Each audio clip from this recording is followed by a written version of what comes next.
Your ability to develop and use your inborn creativity will determine your success in life as much or more than any other single factor.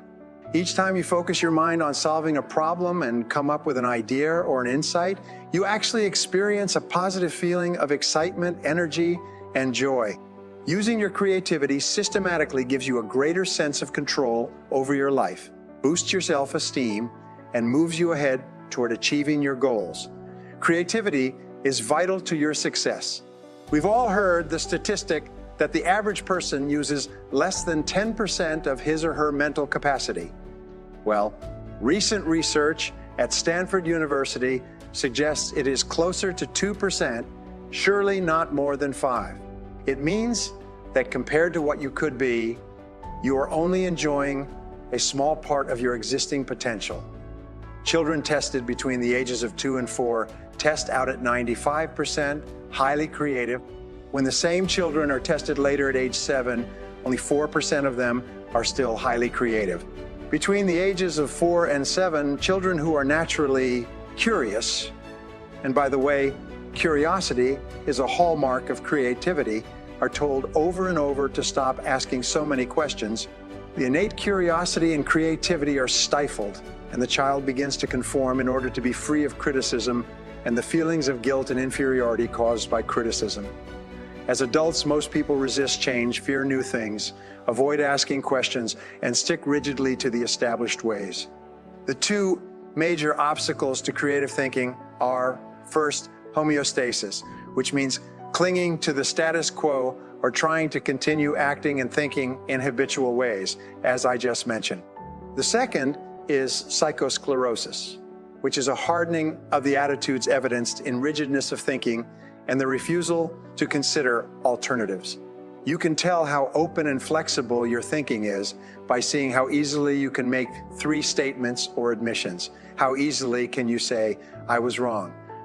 I made a mistake," especially to your children, to your spouse, and to your subordinates. How easily can you say, "I changed my mind. I thought it over and I've changed my mind." And how easily can you say, "I don't know," or "I don't know, but I'll find out." And you can improve by practicing these 3 statements. Say them over and over until they flow naturally out of you. However, Einstein said, every child is born a genius. You were born a genius. And the wonderful thing about your genius is that you still have it. Creativity is your natural birthright. It is as much a part of you as your heart and lungs. It doesn't die with lack of use. It simply goes into hibernation, and you can wake it up and activate it in your life whenever you decide to. Today, and the very first step to performing like a genius is to accept the fact that deep inside you lies a vast storehouse of wisdom, intelligence, and creativity that you habitually fail to use. Remember, you cannot achieve more just by working longer, harder hours. You must also work smarter. Intelligence is not simply EQ. Intelligence is a way of acting when confronting problems. Many geniuses have ordinary IQs. They are geniuses because they use their minds better than others do. There are basically 3 qualities of genius. First, geniuses have an open, almost childlike mind. They are receptive to many different ways of exploring a problem. They engage in what is called divergent thinking, and they let their minds consider many approaches to a solution. The second quality of genius is the ability to concentrate intensely, single-mindedly, without diversion or distraction on one thing at a time, bringing all their mental powers to bear on one issue, like a laser beam cutting through steel. The third quality of genius is the ability to approach every problem systematically, using an orderly process to the quality of ideas you come up with. The more you laugh when you're working on a problem, the more likely it is for you to come up with unique ideas and insights. Conversely, tension, stress, anxiety, fear actually shut down large parts of the brain. So try to stay calm, positive, and relaxed when solving a problem. Look for the good in each difficulty you face, or look for something funny in the situation. Confidently expect to find something positive in any adversity or setback, even just a valuable lesson. This exercise really works and will help you to be more creative and more constructive in any situation. Now, here's systematic method number 1. described by Earl Nightingale in his wonderful audio cassette program, Lead the Field. First, write out your most important problem or obstacle in the form of a question at the top of a blank sheet of paper. For example, your goal may be to earn $30,000 per year. Your question would be, what can I do to earn $30,000 per year? Write out 20 answers to your question and stay at it until you have the full 20 answers. Often, answer number 20 will be worth more than all the other 19 answers put together. Then, select one of your answers or solutions and implement it immediately. You can implement as many as you have time for, but be sure to go to work on at least one. This simple exercise will give you clarity, focus, and energy, and more people have become wealthy using this 20-idea method, what I call mindstorming, than by any other single method of creative thinking. Unlocking your amazing mind to achieve goals or solve problems always begins with clarity and decisiveness. The more clear you are about what you want, the more rapidly your mind will go to work to bring it to you. Another simple mindstorming exercise you can use is to first write out a clear answer to the question. What am I trying to achieve? Avoid or preserve? Be as specific as possible.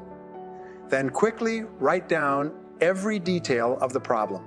Often, the exact answer you're looking for will emerge as you write. When a problem or obstacle is more complex or not amenable to a quick solution, here is a powerful, systematic method you can use, alone or in conjunction with others. It has 9 simple steps. Step 1. Approach the problem as though there were a simple, logical solution just waiting to be uncovered. This attitude of confident expectation keeps the mind positive and enhances creativity. Step 2. Use positive language. The language that you choose affects the way that you think and how clearly you think about any issue. Instead of the word problem, which is a negative word, use the word situation, which is a neutral word. Or better yet, use challenge, which is a positive word, or even better, opportunity. Step 3. Ask, what exactly is the situation? In writing. As they say in medicine, accurate diagnosis is 50% of the cure. Probably half of the problems or situations that you wrestle with in the course of the day can be defined if you'll simply define them accurately. Step 4. Ask, what are all the possible reasons or causes for this situation? Now, this is an extremely important step because if you do not remove the causes, you may solve the particular situation, but you will leave the causes in place and the situation will repeat itself. And wherever you see a situation that occurs over and over again, what it means is that the causative factors have not been dealt with, even though a temporary solution has been implemented. Step 5, make a decision. Often, any decision is better than no decision. Develop the habit of decisiveness. Step 7, set a deadline for completion. Now, this is very important. If you have not set a timeline and made your decision time specific, all you've simply done is had an interesting discussion, but you have not solved the situation or the problem. And finally, step 8, take action as soon as possible. Get going, get busy, get to work on it. One of the things that we have found over and over again is that the surest way to deal with a major problem is to bring all your energies to bear on it as soon as you possibly can and stay with it nonstop until the problem is resolved. Finally, if you can't solve your problem using the methods we've discussed, here are some focused questions you can pose to stimulate creativity. Here's one of my favorites. 1, what are you trying to do? 2, how are you trying to do it? How are you going about accomplishing what you're trying to do? Remember, if you're pursuing a particular course of action and you have nothing but problems along that course of action, it may indicate that the course of action or the plan is incorrect. Question 3, what are your basic assumptions? What are you assuming? What are your assumptions? Both your conscious and your unconscious assumptions. Number 4, could they be wrong? Incorrect assumptions lie at the root of every failure. Whenever you find yourself experiencing frustration in achieving a particular goal, almost invariably you have made incorrect assumptions. You have to go back into the history of the situation and say, what assumptions have we made here? Question 5. What if you did exactly the opposite of what you are doing right now? Consider doing exactly the opposite of your current course of action, and then think about doing the opposite of that. Very often, you'll come up with some very creative ways to approach the situation. Be willing to draw a line under everything you're doing today. Imagine starting over with a clear slate, knowing what you now know differently. What would you change? What would you get into or get out of? Most of all, what are you going to do about it? When are you going to do it? Here are 7 points to remember on creativity. As long as there are people's needs unmet and human problems unsolved, there are opportunities for you to innovate and move ahead. All you need to do is be 10% new in any field to start a fortune. Look for ways to improve what is being done by doing it faster, cheaper, better, easier. Improvements of any kind offer great opportunity. Look into yourself for the solutions to the dilemmas that you face every day. Read continually in your field, research, study, take courses, attend trade shows. Sure, it's time-consuming and hard work. That's why failures never do it. To increase your income, look continually for new ways to give people what they want. Look at what your competition is doing successfully. Learn from them, copy them if necessary, and then do it better. Cherish your mistakes and learn from your failures. They contain valuable lessons that you will need to be successful. Approach every problem or difficulty as though it were sent to make you smarter and stronger. Finally, learn to trust your intuition. Trust yourself. Remember that you are a genius to the degree to which you accept your genius and act upon it, applying your wonderful mind to the challenges of opportunity that confront it. Here's the definition of success and failure. Just make this note. Here's failure, a few errors in judgment repeated every day.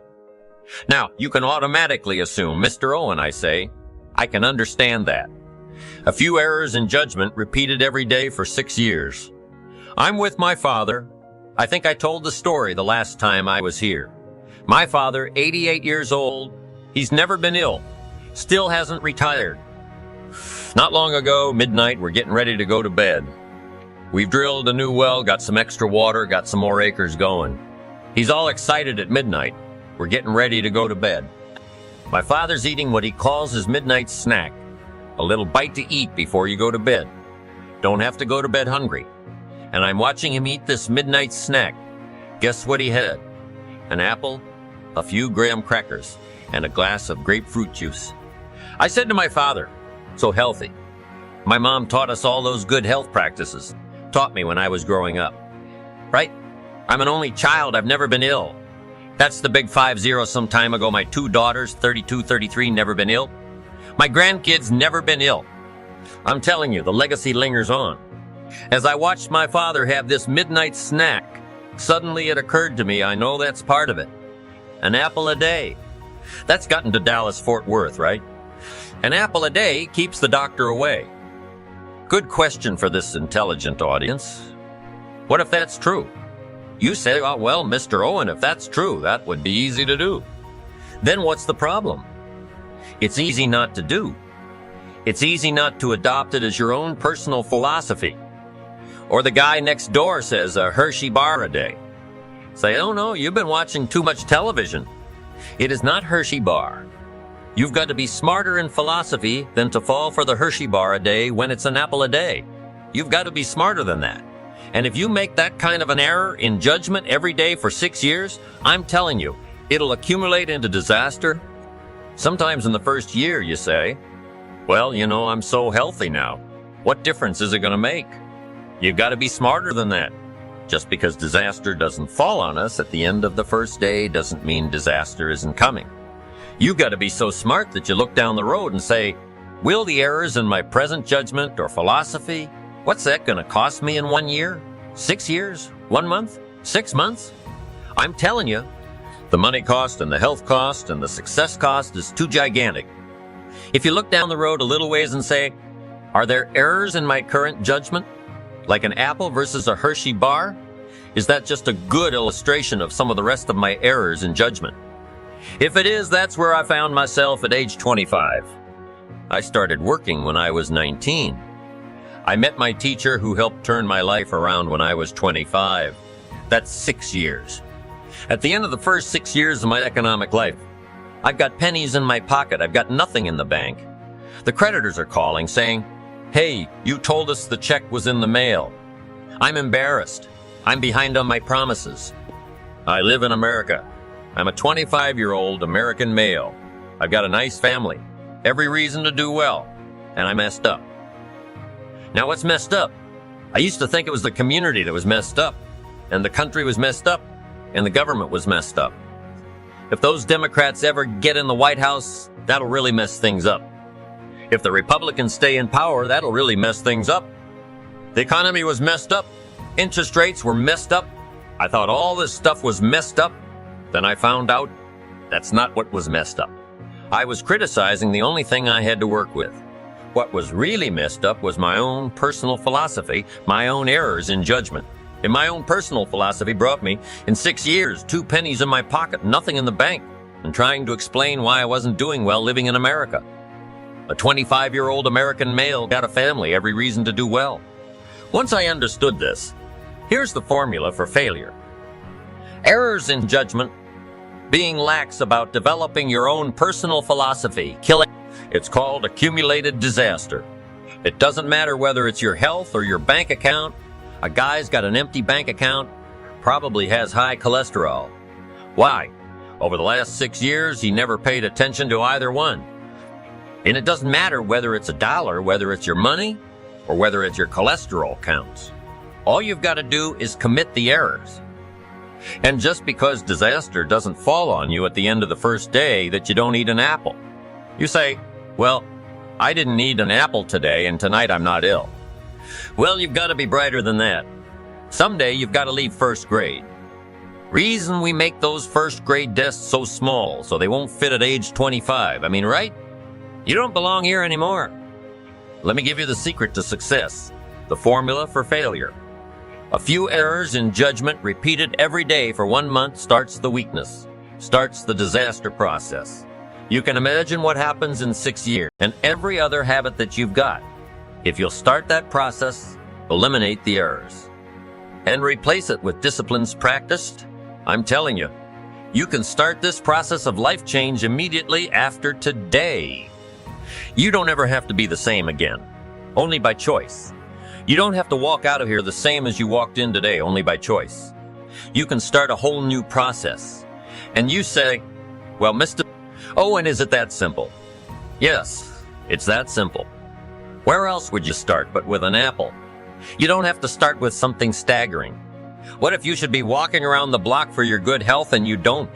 What'll that do in 6 years? I'm telling you, the word is disaster. You could and you should and you don't. Here's an even stronger word. You won't. I mean, nope. Might mean you're careless. Won't probably means you're stubborn, and either one is called disaster. Could, should, don't. I'm telling you. That's why at the end of 5 years, 6 years, I found myself with pennies in my pocket. Nothing in the bank. Creditors calling. Could, should, won't. Could, should, don't is called disaster. Now, how do you change all that? The next 6 years, I got rich. The next 6 years, I became a millionaire by the time I'm 31. I'm a millionaire. How about that? You say, "Well, Mr. Owen, what happened?" Well, strangely enough, during that second 6 years of my economic life, the government was about the same. I'm telling you, taxes were about the same. My negative relatives were nothing. I'm telling you, the economy was about the same, and prices were about the same, and everything else was about the same. Circumstances were about the same. Then how come I got rich? How come I totally changed my life? I was not the same. Somebody says, "Well, what did you go to work on to do all that?" I started with my philosophy. I started amending my errors by doing some better thinking, changing my mind, and coming up with ideas that I didn't have before I met my teacher. And once that whole process started for me, I'm telling you, I changed my whole life within a 6-year period. I was never the same, and I've kept up that process all these years. One of the reasons why I'm here is to continue my craft. I don't want the day to come someday, somebody says, You should have heard Jim Rohn 10 years ago when he was really terrific. I want people to say, I heard him 10 years ago, but you should hear him now. I'm telling you, the man works on his craft. I'm telling you, the man's done some extra reading. I'm telling you, the man doesn't miss a trick. I'm telling you, he's worked hard on himself. That's why he's able to deliver like he does. The same thing can happen for you as a teenager. It can happen to you as a mother, as a father, as a business person, as a salesperson. Running a business doesn't matter, management. Wherever you find yourself. This is the process called personal change. And what I say to start with is start with your own philosophy. Your philosophy is going to determine whether or not you go for the disciplines or continue the errors. That's called potential disaster. And everybody has it within their power. What was so happy for me to find out at age 25, Mr. Show said. Mr. Owen, you don't have to change country, but you do have to change velocity. And if you'll change philosophy, not country, you can turn around your income. You can turn around your bank account. You can turn around your skills. You can become capable, powerful, sophisticated, healthy, influential, all the other equities that you could possibly want out of your life using the only stuff there is and not trying to change any of this stuff. Appreciate all of this stuff with all of its ups and downs, with all of its mystery of why it works and sometimes it doesn't work. Don't challenge this. You don't have to ask for another planet. You don't have to ask for another country. Just ask for another book. Ask for another seminar. Ask for another idea. And you can start this whole process of personal life change. Now, I can spend the whole day on philosophy. That's where it is. If I could get you intrigued with that enough to study it, enough to ponder it, to where you'd pick up the commitment like I did. Say, hey, as simple as an apple a day, as simple as a walk around the block? Why not start right there? If you don't start there, where else are you going to start? Might as well start where it's easy and then go to the more complicated discipline. Because if you can't handle the complicated, the simple disciplines, how can you handle the complicated thoughts? Held in mind produce after their kind. What you think becomes your reality. Earl Nightingale in his audio program, The Strangest Secret, says that you become what you think about. Ralph Waldo Emerson summarized this idea more than 100 years ago. Dimension of your external life.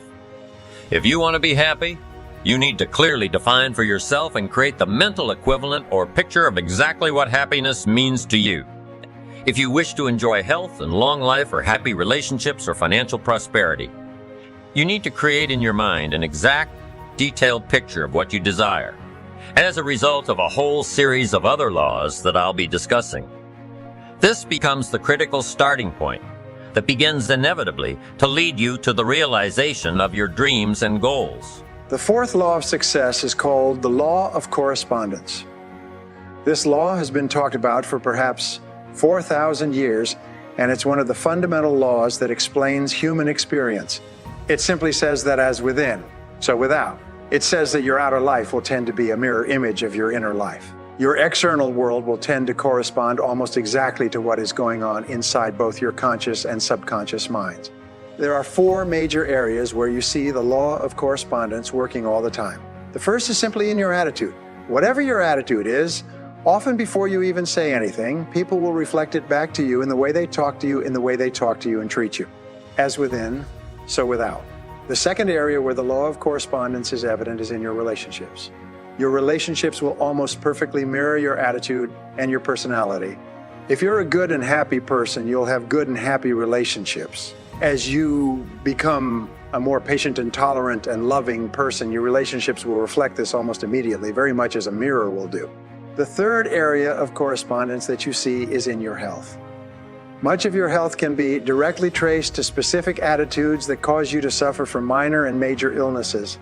The extensive work that's been done in the area of holistic medicine seems to suggest that there are corresponding attitudes of mind for most illnesses that you or I suffer from, the common cold and flu, all the way up to the most serious illnesses that are often life-threatening. Whenever you're anxious or upset or unhappy for any reason, for any period of time, your body will begin to reflect those feelings. The entire basis of psychosomatic medicine is the conclusion that your mind, psycho, makes your body, soma, sick. What your mind harbors, your body eventually expresses.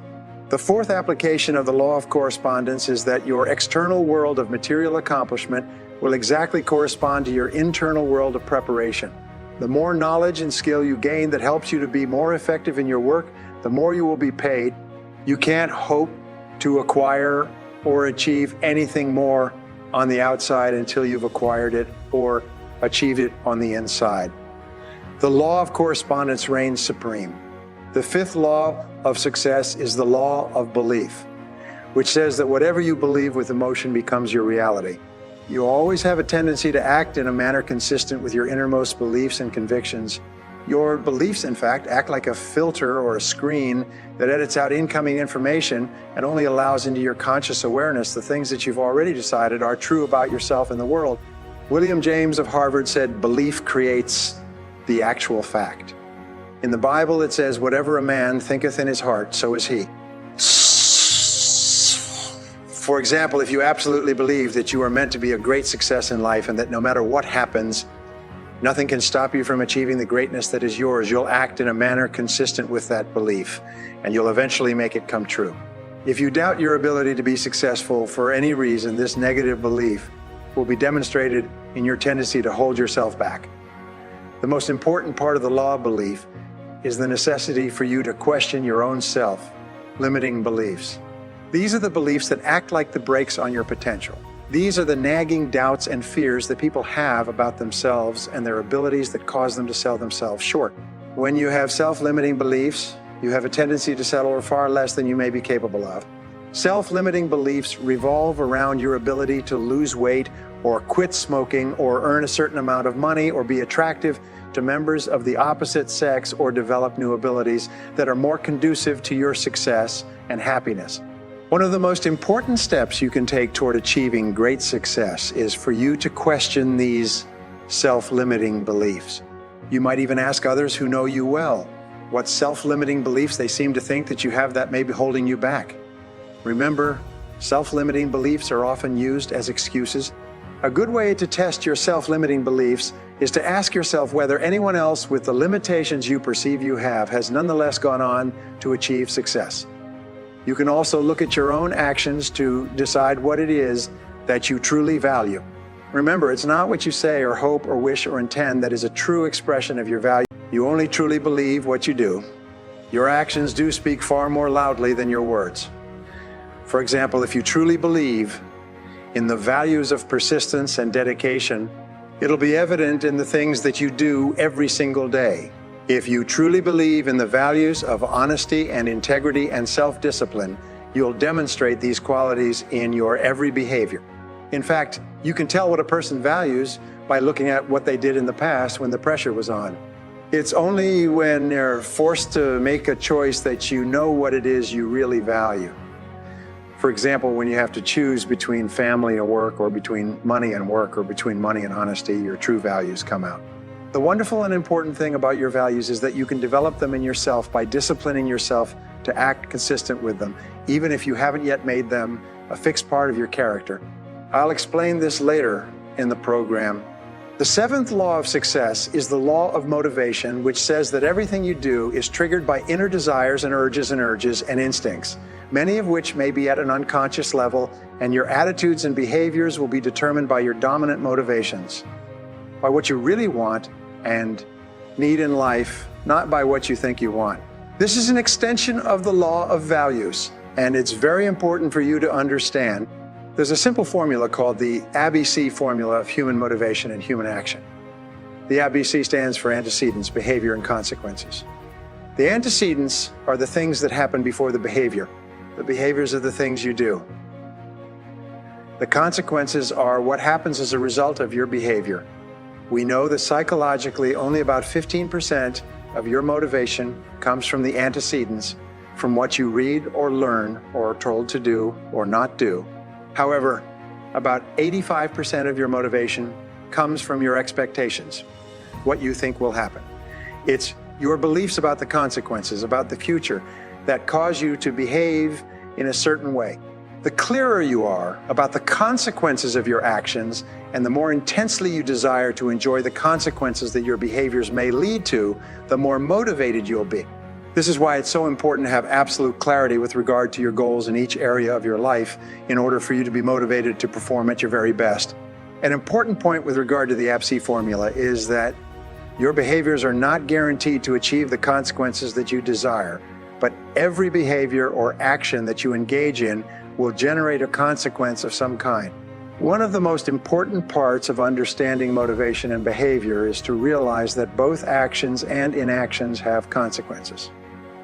What you do as well as what you fail to do will have a consequence in your future, and sometimes the consequences can be dramatic and long-lasting. A good exercise in success is for you to write out a description of the type of person that you'd like to be and the kind of life that you'd like to be living. The most powerful faculty that you'd like to be living, the most powerful faculty that you have is your ability to think, your ability to understand. The more accurately you can think about who you are and what you want to accomplish and how to accomplish it, the more effective and successful you will be. The eighth law of success is the law of subconscious activity, and it has several applications. The first part of this law is that whatever thought or idea mixed with emotion you hold in your conscious mind will be accepted as a command by your subconscious mind, will be accepted as a command by your subconscious mind. This means that whatever thought, idea, or goal you can hold in your mind on a continuing basis, you can have because your subconscious mind will go to work to organize all of your thoughts and actions to bring it into your reality. If you desire to earn or attain a certain amount of money and you think about it continually day and night, and you use every means possible to drive this desire or hope deep into your subconscious mind will begin committing more and more of its reserve capacity toward bringing that goal or desire into your life. The second part of the law of subconscious activity is that your subconscious mind, once you give it the proper commands, will trigger your reticular cortex and its function, the reticular activating system. Your reticular cortex is a small finger, like part of your brain that alerts you to events and circumstances around you that are consistent with your dominant desires or concerns. For example, if you decided that you wanted to buy a red sports car, this desire would signal to your reticular cortex that red sports cars are now of paramount importance to you. From that moment on, you would see red sports cars everywhere. Even a block away, you would become extremely alert and sensitive to red sports cars, as well as to the means of attaining one of them.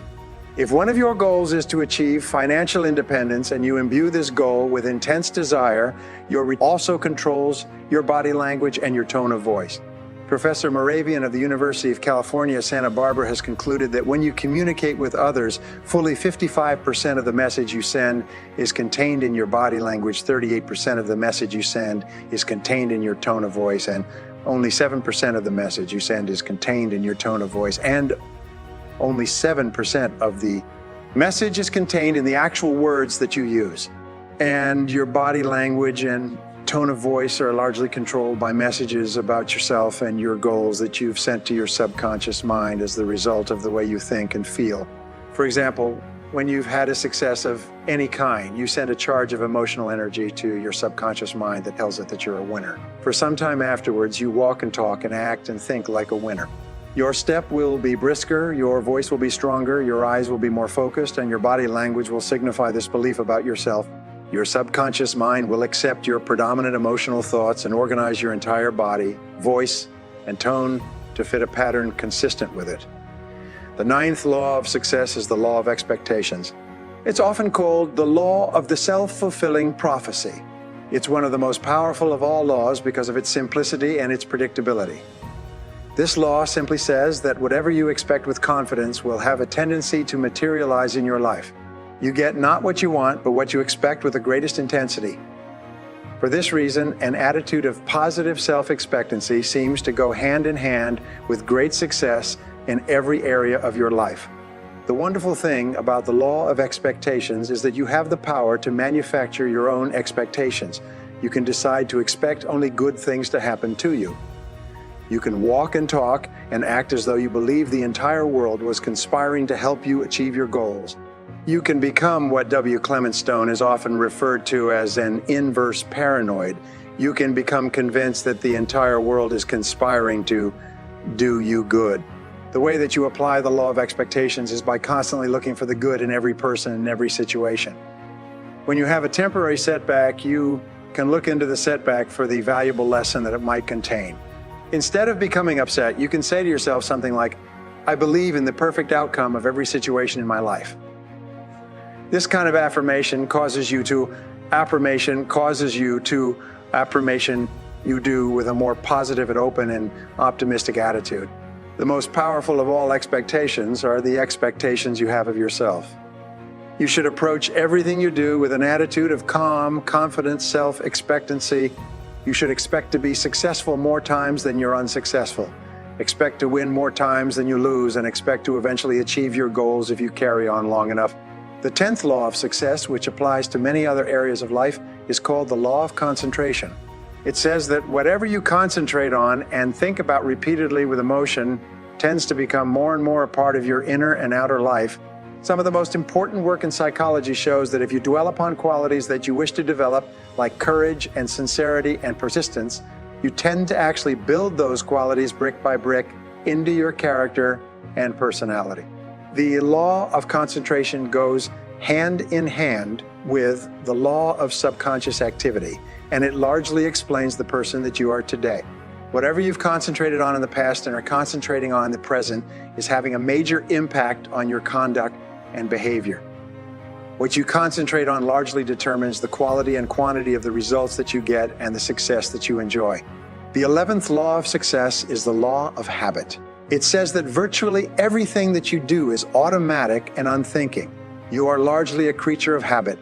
It says that from the time you get up in the morning to the time you go to bed at night, you have a tendency to follow the path of least resistance and to do the things that you've become accustomed to doing in the past. You eat the same foods for breakfast, you brush your teeth with the same toothpaste, you take the same route to work, you greet people with the same words, you go to lunch at the same time, you work in the same way. Now, there's nothing wrong with establishing habits that enable you to simplify your life. In fact, your life becomes successful to the degree to which many of the things you once needed to concentrate on, such as driving your car, have become automatic and unthinking. When you make certain things habitual so they no longer require thought, your mind then becomes free to concentrate on other things that can be more helpful to you in achieving the things that you really want. There are several parts of the law of habit, and the first of these is that good habits are hard to form, but easy to live with. The second part is that bad habits are easy to form, but hard to live with. It's one of the hardest of all things to change. Our bad habits probably leading you to failure. The way that you overcome bad habits is simply to override them by the development of new, more positive habits. For example, if you have a golf swing that's causing your ball to go into the rough, you can override that habitual swing by taking lessons and learning how to hit the ball differently. If you have a habit of getting up later than you should, you can override that habit by repeatedly getting up earlier until that new behavior becomes the habit that dominates your thinking and your actions. It's by practicing the law of concentration in conjunction with the law of habit and thinking continually about how you would be with a new habit or behavior. You drive this message into your subconscious mind, and you eventually begin to behave in a manner consistent with the new habits you wish to form. This brings us to the 12th law, one of the most important of all the laws of success, and that is the law of attraction. The law of attraction says that you are a living magnet and that you inevitably attract into your life the people, events, and circumstances that harmonize with your dominant thoughts. This is why we say that whatever you can hold in your mind on a continuing basis, you can have. It's whatever thought you hold clearly and mix with emotion. Begin setting up a force field of mental energy that begins drawing towards you the things that you need to achieve that goal. This law of attraction has been written about for hundreds, if not thousands of years. It's contained in the old folk sayings like attracts like, or like begets like, or you've perhaps heard birds of a feather flock together. My friend Mark Victor Hansen says that whatever you want wants you. These are all ways of saying that your mind is extremely powerful and that whatever you think, emotionalized, becomes a form of energy like a magnet that's attracting the events and circumstances you experience into your life. In music, the law of attraction is often referred to as the law of sympathetic resonance. It explains, for example, that if you have two pianos in a large room and you hit the key of C on one of the pianos and then walk across the room to the other piano, the C note or string on the second piano will be vibrating in perfect harmony or resonance with the SECS string on the first piano. One of the most common examples of this law is when you enter a room full of people and you almost invariably have a sympathetic resonance or attraction with someone else in the room. You'll have a tendency to gravitate toward a person with whom you are comfortable and compatible, and that person will have a tendency to gravitate towards you. It's very often two single people at a social gathering will have a level of sympathetic resonance that draws them toward each other and into conversation. It's by the same token, when you have a very clear goal or idea, you will tend to attract people to you and be attracted to people who have ideas and information and resources that can help you to realize that goal. Another illustration of the law of attraction is its opposite, which is the law of repulsion.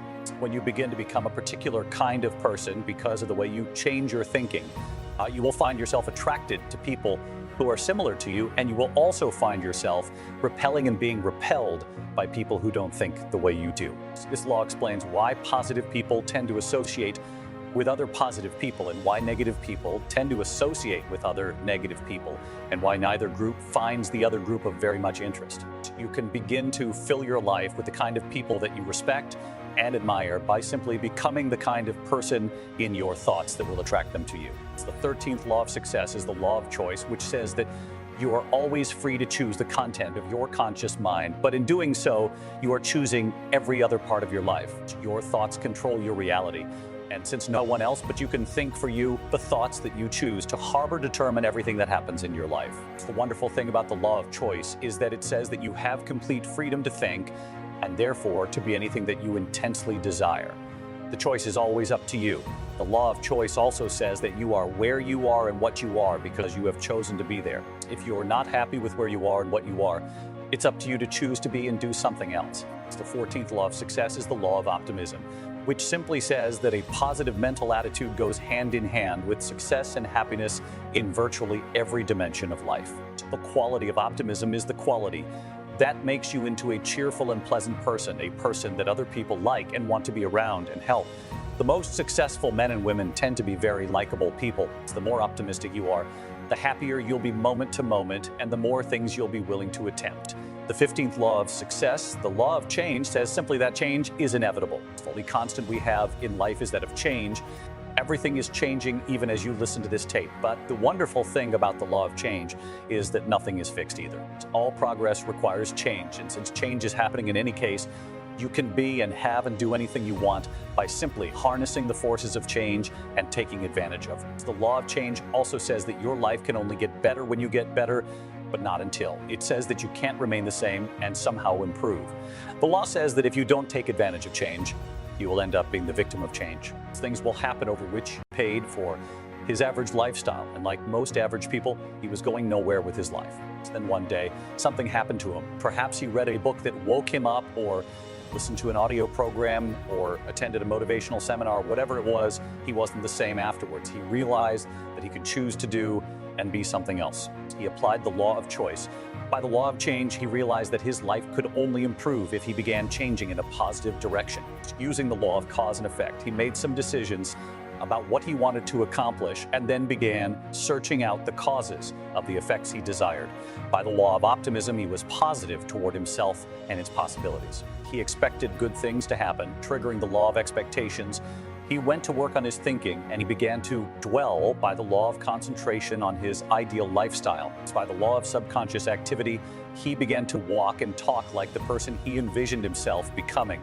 He also began noticing opportunities to advance himself that he hadn't seen before. As he changed his thinking, he triggered the law of mind and the law of mental equivalency, and he created a clear picture of his goals. By the law of correspondence, his outer world began to reflect his new, improved inner world. His beliefs about himself began to change, and by the law of attraction, people and resources began to appear to help him move toward his goal. As he concentrated on his desires, his values and motivations changed, and he began developing the kind of habits that lead to success. In no time at all, by bringing his life into alignment and harmony with the laws of success, he began moving forward at a rate that surprised even him, and so can you. The laws of success are based on the foundational principle that in order for you to succeed, you must first decide what success means to you. You can then begin to apply these laws to your definition of success to bring it more rapidly into your reality. Get off of Instagram and Snap and get off all these blogs. Get into something that can really, really move your life forward. Getting successful is not a magic trick. The difference between successful people and non-successful people is here. If you want to be successful, you have to change this. This has to change. It's not what makes it hard. It's your lack of belief that it can happen for you. So if you're at a place in your life and you aren't happy with it, you have to change some things. You have to make a conscious, interesting decision that you're going to change, and it's not dependent on anybody else. You get to decide if you're going to be rich, poor, mediocre, plentiful, happy, sad. It's really not important what the majority of people that are blogging are saying. As a matter of fact, bloggers are not relevant people. So when you spend so much time in the blog world, the Instagram world, the chat world, all of this, you're wasting valuable time. I was young and I had what you have, and you're the brightest group of young people that have come along in a long time. Man, millennials are absolutely brilliant because you all have technology. Oh God, Google. You can Google anything. You all have stuff at your fingertips that can make you great. But if you could combine your technology with your parents and your grandparents' work ethic, you could be rich. You could be rich, man, but you cannot erase the work ethic part. I hate it when I see young people wasting their time, wasting all this technology, just sitting around in this world that's been created for you, that everything is instant. You've got to understand that success. You can't Google success. You can't Google it, man. I've seen stuff hopefully you'll never see, and I've seen some things I hope one day you do see, but go Google exposure. It ain't gonna take you nowhere. I have a life of convenience now, but in order to get the life of convenience, you've got to have a very uncomfortable life. Stop trying to do everything the short way. Stop trying to figure out the easy way because it ain't gonna happen. You gotta get messed up sometimes. You gotta get dirty, you gotta get your feelings hurt, you gotta get disappointed, you gotta get told no. But at least then when I see somebody trying and I tell them no, I try to at least give them something else. Once you get this, y'all, you can change everything. Negativity, you can protect yourself from negativity, and that's what stops most people. For all seen, it's a real simple exercise to do. I do it every morning before I walk out the door, so I walk out as a positive. I get tired sometimes because I get mentally drained from my job at times, but to coach your mind from negativity, the way you can put a coating around your mind is with one simple: gratitude. Gratitude erases negativity. If you wake up in the morning and start having negative thoughts, I'm tripping, I just don't feel myself. Every time you feel in the middle of the day, if you feel yourself doing that, stop. Just stop for a second and start going over in your mind everything you have to be grateful for, everything you already have. You can walk, that's a blessing. You woke up, that's another blessing. The fact that you can see, think, reason, that's another blessing. You can go somewhere and get yourself something to eat, that's another blessing. The ability to dream is a blessing. Start coating your mind with gratitude. It can change everything for you.